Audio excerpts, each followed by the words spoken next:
reaction reels. Hello guys, welcome to reaction reels. This is Sahar. आज जो मैं आपके लिए वीडियो लेके आई हूँ वो एक अलग वीडियो होने जा रही है। वीडियो का टाइटल जो है वो है unsold mysteries of Kedarnath temple. I think इसका यही सही नाम है, मैं अगर सही प्रोनाउंस कर रही हूँ तो, क्योंकि मुझे नाम इसका सही प्रोनाउंस करना नहीं आ रहा। तो चलिए अपनी वीडियो शुरू करते हैं। वीडियो बहुत इंटरेस्टिंग होने वाली है। तो लेकिन वीडियो शुरू करने से पहले हमारे चैनल को सब्सक्राइब कीजिएगा, साथ ही बेल आइकन को प्रेस कीजिएगा ताकि हमारी आने वाली वीडियोस आपको मिलती रहे। सो गाइस, वीडियो स्टार्ट करते हैं।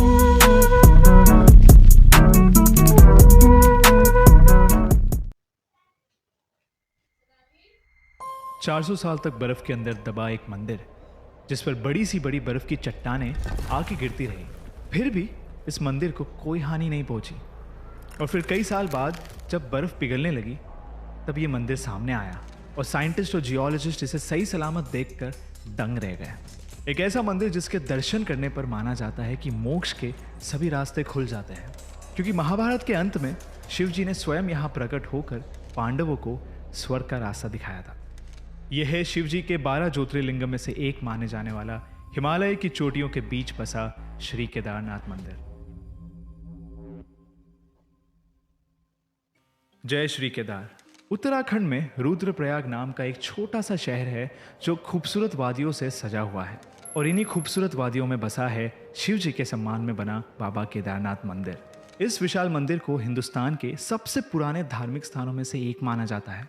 केदारनाथ मंदिर का सबसे पहला वर्णन 7वीं सदी में लिखे गए स्कंद पुराण में किया गया था, और ये इस बात को दर्शाता है कि ये मंदिर कितना पुराना है। समुद्र के तट से 3584 मीटर ऊपर बसा ये मंदिर एक 6 फीट के ऊंचे पत्थर के प्लेटफॉर्म पे बना है, और यहाँ पे आपको सबसे पहले शिव जी के वाहन नंदी जी की पत्थर से बनी हुई एक सुंदर सी मूर्ति दिखाई देगी। नंदी महाराज के ठीक सामने है मंदिर का मुख्य भाग, जिसमें एक बड़ा सा मंडप बनाया गया है, जिसके बीचों बीच है मंदिर का गर्भगृह, जिसमें बसा हुआ है एक पिरामिड शेप का शिवलिंग। और ऐसा शिवलिंग आपको कहीं देखने को नहीं मिलता। बर्फीले पहाड़ों के बीच बसे इस मंदिर से कई हैरान कर देने वाली बातें जुड़ी हुई हैं। कहा जाता है कि इस मंदिर को पांडवों ने बनाया था। मान्यता के अनुसार महाभारत के युद्ध में अपने गुरु और अपने भाइयों का वध करने के बाद पांडव खुद को अपराधी मानने लगे थे, पापी मानने लगे थे, और फिर युद्ध के बाद उन्होंने कई वर्षों तक हस्तिनापुर पर राज किया। पर जब इतने समय बीत जाने के बावजूद उनके मन को शांति नहीं मिली, तो वो अपनी समस्या का समाधान ढूंढने के लिए ऋषि वेद व्यास के पास जा पहुंचे। और फिर वेद व्यास जी ने उनसे कहा कि अपने पापों से मुक्ति पाने के लिए उन्हें शिव जी के शरण में जाना होगा। इसके बाद पांडवों ने अभिमन्यु के पुत्र परीक्षित को सारा राज्य सौंप दिया और द्रौपदी के साथ शिव जी की खोज में काशी चले गए। लेकिन जब काशी में भी उन्हें भगवान शिव के दर्शन नहीं मिले, तो उन्होंने काशी छोड़ दी और यहाँ से वहाँ भटकने लगे। पांडव जहाँ भी शिव जी को ढूंढते हुए पहुँचते, शिव जी वहाँ से कहीं और चले जाते। आखिरकार शिव जी उत्तराखंड के गुप्त काशी में जाकर बस गए। अब लोकल्स का मानना यह है कि जब पांडव उन्हें ढूंढते हुए वहाँ पहुँचे, तो उनसे छुपने के लिए शिवजी ने नंदी बैल का रूप धारण कर लिया और वो गाय के झुंड में छिप गए। और फिर काफी समय तक पांडव उन्हें ढूंढते रहे। आखिरकार भीम ने उन्हें स्पॉट कर लिया, उन्हें पहचान लिया, और फिर पांडव को अपनी तरफ आते देख नंदी रूप में खड़े शिवजी धरती में समाने लगे, और उन्हें रोकने के लिए भीम ने उनके पीठ के एक हिस्से को पकड़ लिया, और वही हिस्सा धरती से बाहर रह गया। वो हिस्सा एक पिरामिड शेप के शिवलिंग में बदल गया, और आज बाबा केदारनाथ मंदिर में हम इसी शिवलिंग की पूजा करते हैं। पांडवों की निष्ठा देखकर भगवान शिवजी प्रसन्न हुए और उनके सामने प्रकट हुए।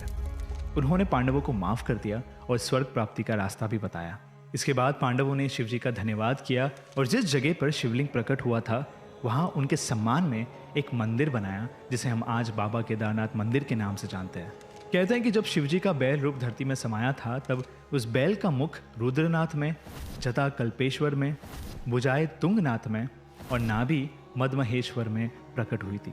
और इसीलिए केदारनाथ के साथ इन 4 स्थानों को मिलाकर पंच केदार कहा जाता है।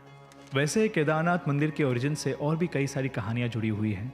कहा जाता है कि जो मंदिर हम आज देखते हैं वो 8वीं सदी में आदि शंकराचार्य ने बनाया था। पर आर्कियोलॉजिकल सर्वे ऑफ इंडिया ने जब इस मंदिर के पत्थरों की जांच की, तब पता चला कि इनका टाइमलाइन महाभारत के पीरियड से मैच करता है। कहा जाता है कि शिवजी के रुद्र रूप काल भैरव खुद केदारनाथ मंदिर की रक्षा करते हैं। 3 आंखें, 4 हाथ गले में खोपड़ियों की माला, एक हाथ में त्रिशूल, दूसरे में डमरू, तीसरे हाथ में पाशा और चौथे हाथ में एक खोपड़ी। और उनके साथ होता है उनका वाहन माने जाने वाला एक काले रंग का कुत्ता। केदारनाथ मंदिर से 500 मीटर दूर उत्तर की तरफ आपको बाबा भैरवनाथ का एक छोटा सा मंदिर दिखाई देगा। ये मंदिर एक खुली जगह पे है जहाँ पे ना ही दीवारें हैं और ना कोई छत। और ऐसा कहा जाता है कि बाबा भैरव मंदिर के दर्शन किए बिना केदारनाथ की यात्रा पूरी नहीं होती। और जब एक्सट्रीम वेदर कंडीशन की वजह से साल के लगभग 6 महीने केदारनाथ मंदिर और उसके आसपास के जो एरियाज़ है वो बंद रहते हैं, उस समय मंदिर के पुजारी भी यहाँ आके मंदिर की देखभाल नहीं कर पाते। तो ऐसा माना जाता है कि तब शिवजी अपने काल भैरव अवतार में आकर केदारनाथ मंदिर और उसके आसपास के सभी एरियाज की रक्षा करते हैं। बाबा केदारनाथ मंदिर को एक डिजास्टर प्रूफ जगह माना जाता है। 13वीं सदी से 17वीं सदी के बीच एक ऐसा समय आया था जब ऊंचाई पर बसे कई माउंटेन रेंजेस और उनके सराउंडिंग एरियाज पूरी तरीके से बर्फ से ढक गए थे और फिर बर्फ के बड़े बड़े पत्थर और चट्टानें यहाँ गिरती रहती थी और इस वजह से इन एरियाज में काफ़ी नुकसान भी होता था। जब ये बड़ी बड़ी चट्टानें घरों और इमारतों पर गिरती तो वो जगह पर ढेर हो जाते। इस पीरियड को मिनी आइस एज भी कहा जाता है और लगभग 400 साल तक चले इस मिनी आइस एज ने कई सारी इमारतों को ढेर कर दिया था। पर जब ये पीरियड खत्म हुआ तब सामने आया कई हजारों साल पुराना केदारनाथ मंदिर जो आज भी उतनी ही मजबूती से खड़ा है। वादिया इंस्टीट्यूट ऑफ हिमालयन जियोलॉजी के रिटायर्ड प्रोफेसर रविंद्र कुमार चौजर ने इस मंदिर की दीवारों को स्टडी किया और उन्हें दीवारों पर कुछ येलो लाइंस दिखाई दी जो बता रही थी कि बर्फ की कई सारे चट्टानें आके इस मंदिर पर टकराई थी। पर कमाल की बात है कि वो इस मंदिर का कुछ बिगाड़ नहीं पाई। तो इस स्टडी से ये भी साबित होता है कि केदारनाथ मंदिर 400 साल तक बर्फ के नीचे दबा हुआ था और इतनी मुश्किल का सामना करने के बावजूद सही सलामत खड़े इस मंदिर को लोग आज डिजास्टर प्रूफ मानते हैं। और 2013 के उत्तराखंड फ्लड्स के बाद इस बात को और भी ज़्यादा बढ़ावा मिला। उत्तराखंड में तबाही मचाने वाले ये फ्लड्स मंदिर के मुख्य मंडप के एक पत्थर को भी हिला नहीं पाए। ये इंसिडेंट के बाद आर्कियोलॉजिकल सर्वे ऑफ इंडिया ने इस मंदिर को स्टडी किया और तब सामने आया कि केदारनाथ का जो मंदिर है ये एक डिजास्टर प्रोन एरिया को ध्यान में रख के बनाया गया है। इस मंदिर के पत्थरों को आपस में जोड़ने के लिए इंटरलॉकिंग टेक्निक्स का इस्तेमाल किया गया है। इस टेक्निक में पत्थरों को आपस में फंसाकर एक मजबूत जोड़ बना दिया जाता है ताकि बड़े से बड़ा एक्सटर्नल फोर्स भी इसे अलग ना कर सके। लेकिन सबसे कमाल की बात यह है कि सोर्सेस के अनुसार इंटरलॉकिंग टेक्निक्स को हिलरी फिशर पेज ने अर्ली 1900 में डिस्कवर किया था, पर हमारे पूर्वजों ने कई सदियों पहले बनाए इस मंदिर के कंस्ट्रक्शंस में इस टेक्निक का इस्तेमाल किया था। तो क्या उनके पास पहले से ही इसका ज्ञान था, इसकी नॉलेज थी? जहां एक तरफ मंदिर का एडवांस आर्किटेक्चर हमें हैरान कर देता है, वहीं दूसरी तरफ इस मंदिर के डिजास्टर प्रूफ होने की वजह एक विशाल और रहस्यमय पत्थर को माना जाता है। 16 जून 2013 उत्तराखंड में आए तबाही मचाने वाले फ्लड्स ने पूरे राज्य को हिलाकर रख दिया था।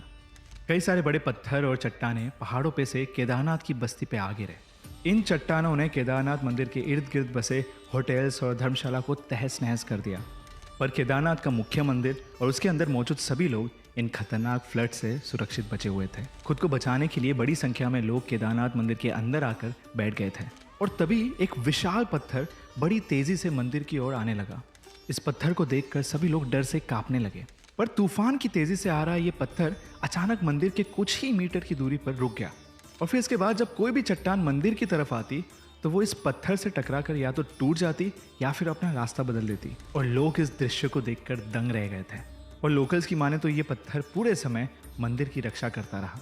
कहा जाता है कि इस पत्थर को देखकर लोगों को भीम का गदा याद आता है। इसकी मदद से भीम दुश्मनों का नाश करते थे और लोगों की रक्षा करते थे और इसीलिए इस पत्थर को भीमशिला नाम दिया गया।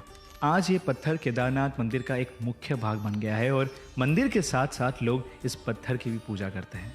पर जरा सोचिए कि क्यों ये पत्थर केदारनाथ मंदिर से कुछ ही मीटर की दूरी पे आके रुक गया? क्या सिर्फ ये कोइंसिडेंस है या फिर एक चमत्कार?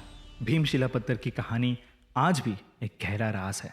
केदारनाथ की मुश्किल यात्रा तय कर हर साल लाखों की संख्या में यात्री मंदिर के दर्शन करने जाते हैं और सुंदरता और भक्ति का एक यूनिक कॉम्बिनेशन माने जाने वाला बाबा केदारनाथ मंदिर 12 ज्योतिर्लिंग में से सबसे ऊंचाई पर बसा मंदिर माना जाता है। अगर आप 12 ज्योतिर्लिंगों के बारे में जानना चाहते हैं तो हमारे इस वीडियो को देख सकते हैं। और आपको हमारी ये वीडियो कैसी लगी हमें कमेंट्स में जरूर बताइएगा। वीडियो पसंद आया हो तो don't forget to like and share.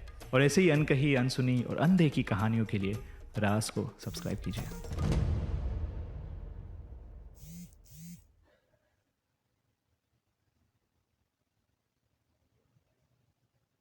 So guys, ये थी हमारी video unsolved mysteries of Kedarnath temple. दुनिया में काफ़ी मिस्ट्रीज़ हैं जो अभी तक जो है जिनको सॉल्व करना नामुमकिन है, या जिनका सॉल्व होना भी सोच भी नहीं सकते कि वो सॉल्व हो सकती हैं। तो उनमें से एक मिस्ट्री जो है केदारनाथ टेम्पल की है। मैंने फ़र्स्ट टाइम ही इसका जो है नाम सुना है, और जहाँ तक वीडियो सारी इनकी मैंने देखी है, वीडियो इनकी बहुत अच्छी है, बड़ी इंटरेस्टिंग, और बहुत मेहनत से इन्होंने वीडियो बनाई है कि हर एक चीज़ को उन्होंने अलग अलग करके डिस्क्राइब किया है कि कैसे जो था ये टेंपल जो था किस तरह से बना, और कैसे कैसे इस पे जो है हालात आते रहे, लेकिन ये अपनी जगह पे कायम है।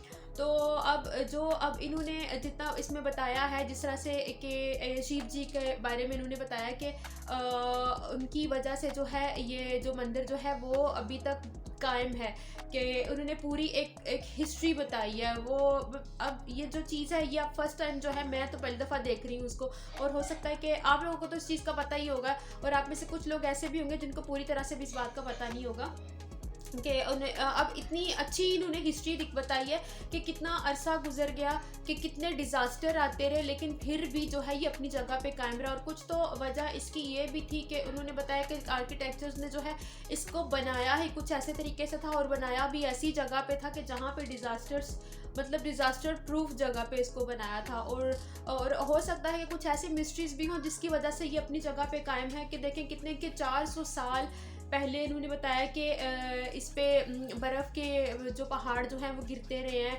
और लेकिन जो है ये बर्फ़ के नीचे दब गया, कुछ नहीं हुआ। और जब पत्थर जो आके गिरते रहे इस पर, एक पत्थर तो उसके पास भी पड़ा था जिसपे जो है कि अभी भी उसकी इबादत जो है वो की जाती है। तो और बाकी जो चीज़ें उन्होंने बताई है कि हिमालयम तो वैसे भी बहुत खूबसूरत जगह है, वहाँ पे ये वाक़या, और कितने लोग वहाँ पे जाते हैं, और अपनी मन्नतों के लिए, अपनी मुरादों के लिए, अपनी दुआओं के लिए। और जो उन्होंने डिज़ास्टर बताया था कि उसमें जब पत्थर आके गिर रहे थे तो लोग उसमें आके छुप गए थे, मतलब कि उनका अकीदा इतना था कि अब हमें यहाँ पे कुछ भी नहीं होगा। तो बहरहाल उनको वो उसकी वजह से सेव रहे। तो वीडियो तो थी काफ़ी इंटरेस्टिंग थी, और मैं तो वीडियो में ऐसे खो गई थी, मैं तो देखती रह गई इसको। तो सो गाइज़, ये थी हमारी आज की वीडियो। तो इसी तरह की कोई और वीडियो भी हो तो आप मुझे कमेंट करके आप मुझे बता सकते हैं कि इस पे जो है वो रिएक्शन करना चाहिए, तो मैं उस पर ज़रूर रिएक्ट करूँगी। तो मिलते हैं अगली वीडियो में, तब तक के लिए